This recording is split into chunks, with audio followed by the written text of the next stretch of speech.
Hi, I'm Kendra Onixxx. And I'm Gia Ferrari, and you're watching the first episode BOUview of the Boulet Brothers Dragula Season 2 Search for the Next Drag Supermonster, mama. Episode 1. So let's just jump right the fucking to it, bitch. This is a good fucking episode. I mean, you told me I was about to be gagged. Girl, I threw up. That's how good it fucking was. No, we went in. I feel like we brought more drama in the first episode than the first season brought the whole season. Girl, for real. I mean, that first season was good. It was very raw material. But the drama was just like, okay, cool. They were best. They were more best friends the first season, and we were more real. I feel like only because they knew each other, and all of us were from different sides of the state, country. The country, mama, in Canada, dude. And yeah. I was gagged. I was left gagged. I absolutely loved. The way you guys. The first little 3-minute segment where the Boulets were talking to the executives, I think that was really cool. It was really fucking cool. Right away, you could tell the production value went up. All the way up. Y'all had a budget. I mean, you all had microphones attached to your asses. I mean, girl, it was a great episode. And just jumping right into it, these first looks, like when you come out of the body bags, I thought they were all pretty cool. I mean, you guys were kind of just like shaking. We were in the body bag so long that I fell asleep in my body bag. Did you? I did. Oh, to be honest. I believe it. I fell asleep. I fell asleep. She could fall asleep anywhere. She was like, oh girl, like, yeah, let's go.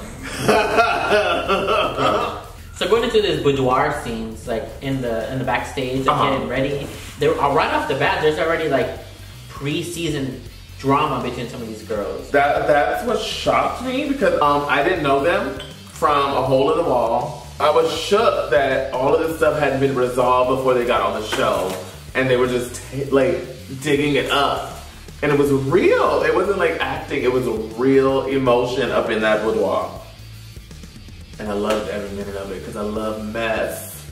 You were talking? You kind of like you straight up told James like you should go home. You don't look at your pictures. I thought that was real. Yeah, it was real. I mean, that's how you felt, and you've always been one that you always tell me the tea. I do. I'm not fake. I'm gonna tell you how I feel, and if you don't like it, I'm sorry. But I mean, don't ask me questions if you don't want to know the truth.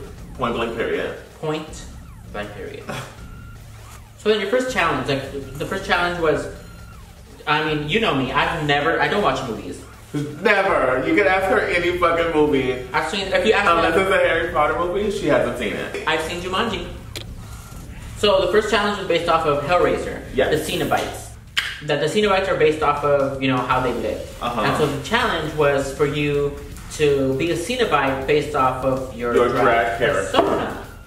So then, keeping that in mind, we're gonna go ahead and just delve into these 10 looks. Where's the flame?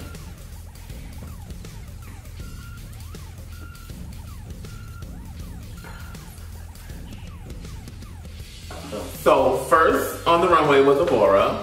Abora's look, I thought her look was cool. I really liked the baby titties and baby butthole. It reminded me of my prolapsed asshole. Dolly will love you. But, like... Is she a baby? Yeah, like, what was she? And her, I mean, to me, a Cenobite, I mean, I saw a clip of Hellraiser 2 when you were watching it once, and Cenobites usually are like black. I mean, not black. I mean, black fabric. The outfit is black. Okay. No, they're black. No, the outfit the outfit is like black and leathery. Like that's kind of what I think of when I think of Cenobite. I feel like Abora stepped out of the box, which obviously put her on the top. According to the judges, because she stood out to them because of her color. Okay. I did ask her if she was gonna wear that wig. She said yes, and that's what she wore. But I did love the milk spilling out of the titties. Yeah. Because we couldn't see each other do the runway. it was like, oh, okay, Abora's going, we're behind the curtains. Dali's going, we're behind the curtains. So we didn't get to see. We got to see obviously the preparation of everybody's gag that they were gonna do, but we didn't get to see it happen. If that makes sense. Yeah, and the milk out of the titties was great. Yeah. I mean, I usually get chorro when I drink milk, but I would have drank from it. Yeah, I don't drink milk. Yeah, so I'll drink Abora's milk though. Girl, I mean, it was good. Did it meet the challenge? But I mean, it met the challenge for the Boulet, so that's all that counts. Then we have Bitch Puddin'. She was a burn victim, a burn Cenobite. Okay. From head to motherfucking toe. Like literally this bitch's ass cheeks were burned. And it was really funny because when every time she sat down, the latex pulled at her skin and she would scream every time she had to get up. So she put in, I feel like she put in the time, the effort, and the gumption to do what she did. Because I know it took a lot of time. Because obviously all of us we work with latex, and I know it took a lot of time. Yeah, and she looked, I really like that she committed to the prosthetic. I mean, I'm wearing this prosthetic on my face, but to do it on my whole body, girl, exactly. I don't think I'd be able to do that. So I really like that she committed to that, but I do agree that she was just kind of in the middle. She wasn't spectacular, but she wasn't awful. She was just, I agree. She was just okay. I did love when she spit the blood out, and it went out of her mouth, and then like came out of the side of the prosthetic. The whole fucking amazing. Yeah, I don't know if that was intentional or not, but it was cool. It was great, regardless of what it was. And then we have Dali. We're all pigs. They always say that in Hellraiser. They say that a lot. So I got it. But was it Hellraiser? I don't think so. It was, I mean, it's a cute pig look. I mean, I've been following Dali ever since they announced her. I've seen that pig look a few times. So, I mean, maybe that's her aesthetic. Maybe she's just a pig. I mean, I'm a dick pig, so. I feel like when I saw Dali's look, I immediately, like, in my brain, fell into a shablam. I thought it was good. It was really good for me. Only because, like, I watch Hellraiser. Obviously, you don't. I don't. You watch Harry Potter I and watch Jumanji. Harry Potter and Jumanji, mama. But I get it. They say we're all pigs. And she's a pig slut. And those yellow-ass teeth. Yes. And what I really, really loved about Dali's whole look was that her snout was slimy. Was it? Yes. Oh, I didn't know. If you really look at the snout, if you look at it, it's shiny. It's slimy. She put like, I think she said lip gloss on it to give it that sheen. That attention to detail is what I fucking love out of a bitch. So Felony Dodgers next. I feel like Felony was spot on. I just know all the girls. We felt like it was like, bitch, yes, that's Hellraiser. And I feel like that was also her downfall. Okay. Because she looked like Hellraiser. Yeah, I see that. She definitely looked like Hellraiser. So it didn't seem original. So that, I mean, like they said in the judging, the back part of her looked amazing. The glass coming out of her back. But then the front were kind of just like black fabric. And I mean, it didn't impress. The thing is, she made every single thing that she had on. Which is good. From head to toe. The little mirror pieces, she was filing them with some little filer. I don't know what it's called. It has a name, but I don't know what it is. But she made that from head to toe. You know what I mean? Yeah, which I appreciated it clean. But it just, I mean, if you look like the movie, I mean, it'd be a little more original. And I know for a fact, we all wish we had on those shoes. Yeah. For a fact. She was probably comfortable. And I was not.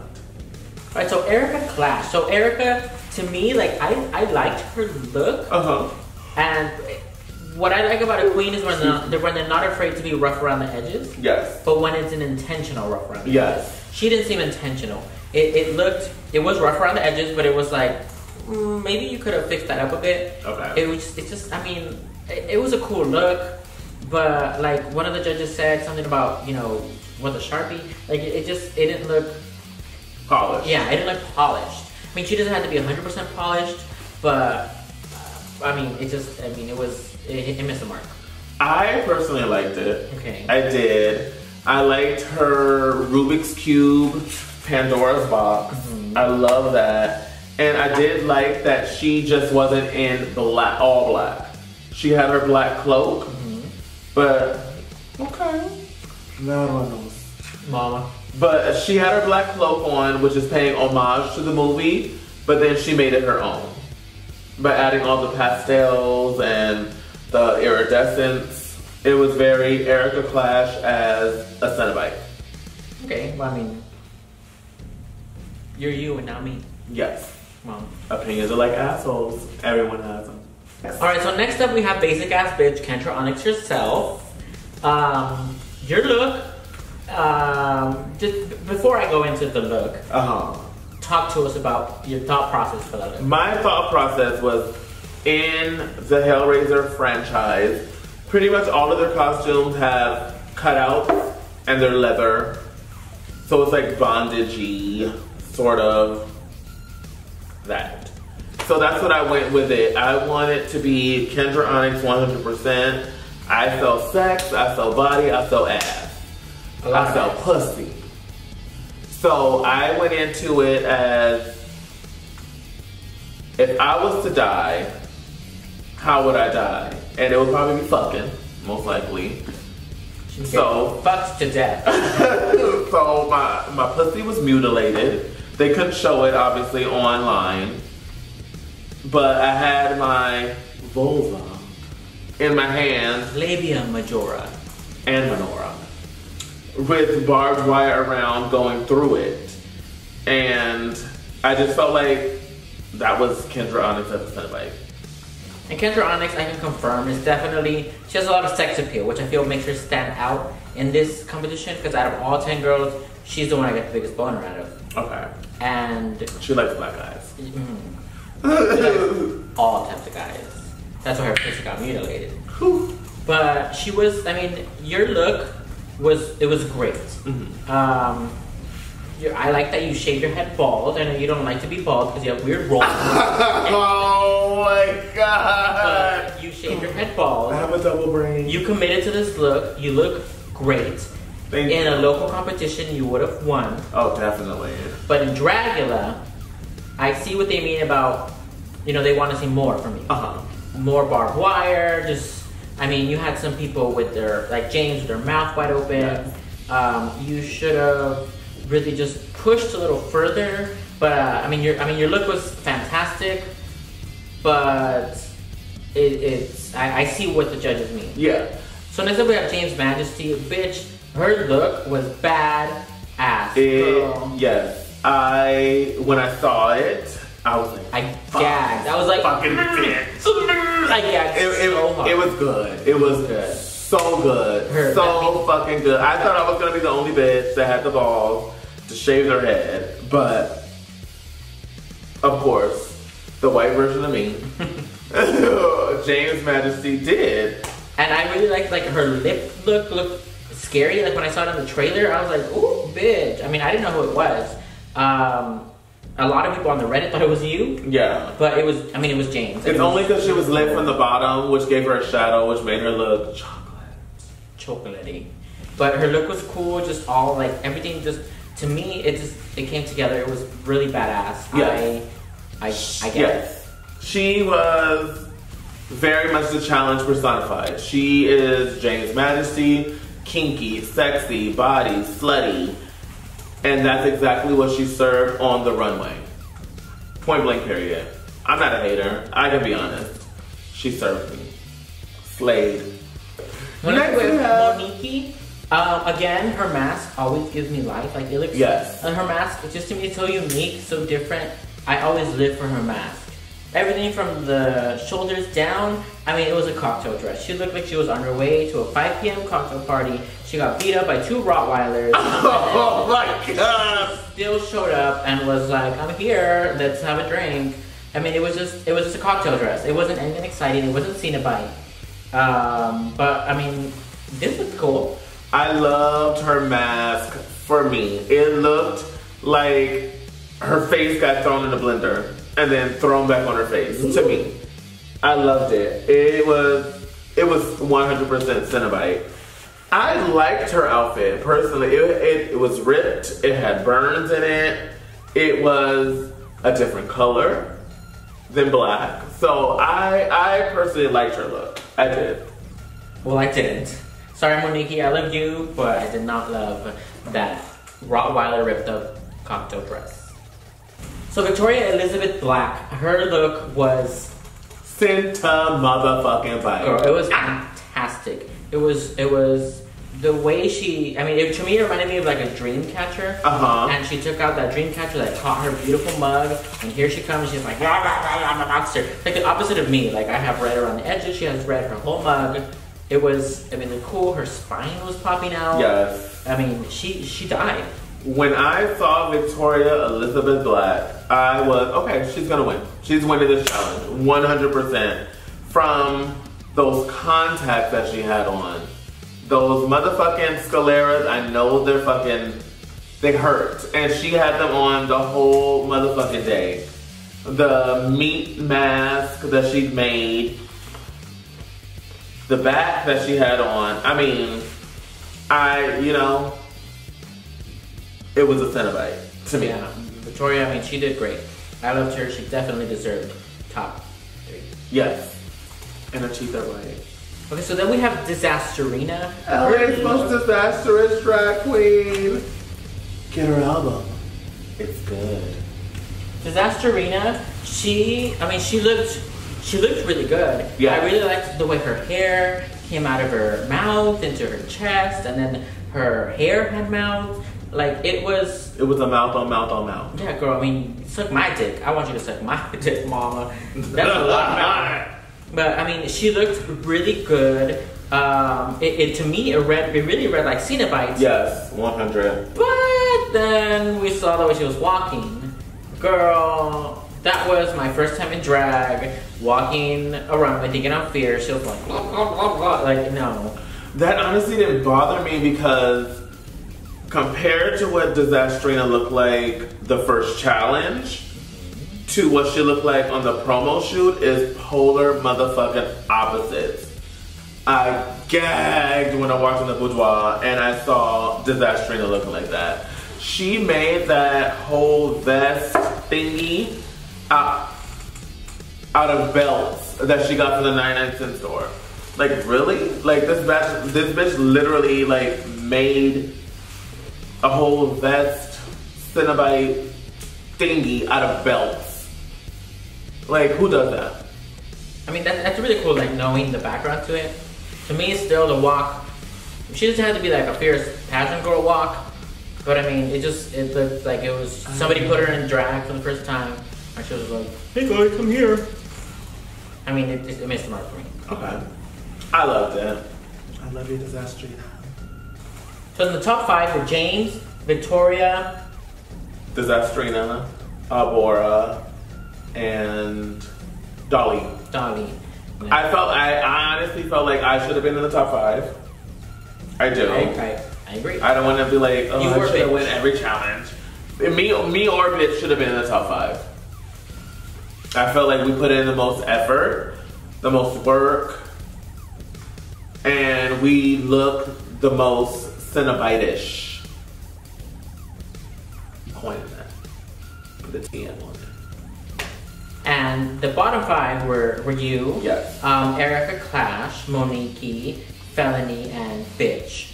And again, I feel like it's split in half. So you definitely weren't bottom material. But if it's 5 and 5, you definitely not bottom material. You had a lance somewhere. She's a top. You had a lance somewhere. I feel you could have definitely fit in the top. Yeah. But you also could definitely fit in the bottom. Your look was great, but it was just like, I could have done more with it, but I get so frazzled. I don't know why, but I just do. So Bitch Pudding, they announced her she was safe, which I agree with. And then they announced you. I was shitting bricks after they announced Bitch safe. I was like, oh shit, I'm gonna be the bottom. I already know whatever the bottom extermination show is gonna hurt, because they already said that it would be simply painful.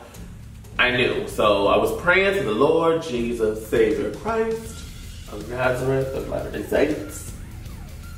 And I was saying, girl, he heard your prayer. He said, Mama, I'm gonna save you one more week. Girl, I was so glad that you were saved. Girl, I was too. If I didn't break my leg doing a sublime, I probably would have did one. Okay. No, but I mean, yeah, I definitely agree you were safe. So the bottom three were Felony, Monique, and Erica, which was fair. I liked. I mean, I didn't like, but I agreed with. And girl, let's talk about this fucking extermination challenge. They had to get fucking. I would have been gone. I just don't feel like. I mean, I can say it now that I'm not in the competition anymore. That I don't feel like I would have been able to do it. Girl. But if I was there and the needles were there, I would have been a pincushion. Girl, this is the first. I can watch a lot of things. I can eat while watching some pretty shitty videos of some nasty ass shit. I'm pretty shitty. And just watching this, I was cringing. I mean, oh my god, girl, I had me on. It was hard. It was hard to watch, just getting pierced all these times and then seeing how they react. Okay, girl, but let's talk about Monique reacting. Girl, she was just like. She was acting like she was eating an apple. Girl. Like, she was chewing gum, pretty much, compared to the other girl. Monique, girl. She's crazy. She is. Crazy. Girl.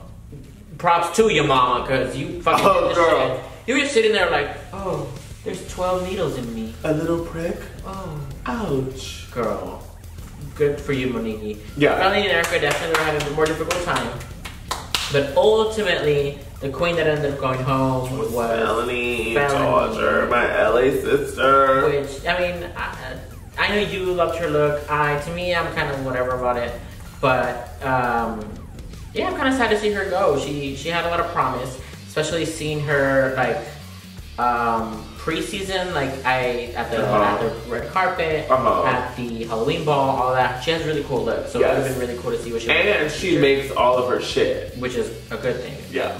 But yeah, she ended up leaving. Her death scene. Amazing. Was good. It was Texas Chainsaw Massacre realness. Yeah, getting chainsawed to death and getting her hand hung up to dry. Yes. When they put her hand up on the line, I gagged. Literally, audibly gagged. Girl, you were like, but it was such a good death scene, and I'm so excited to see all the other death scenes. Not because I want them to get eliminated, but because that was just so good. It was so great. It was so good. It was great. I mean, but goodbye, Felony. There are 9 queens left, and I cannot wait to see episode 2. Is it gonna be gaggy? It's always gaggy. Girl, gaggy. I'm about to throw up all this burrito I had. Un burrito de pollo. So that's the episode. So thank you guys so much for watching. Don't forget to subscribe, like, comment, post us on Facebook, Instagram, your Grindr, whatever you gotta do to get this video shared. Fans only. Mama. I'm Gia Ferrari. You can follow me on Instagram at Miss Gia Ferrari. And I am Kendra Onixxx. You can follow me on Instagram at Kendra Onixxx. With ONI XXX. Cause she's nasty. And thanks for watching. See you next time.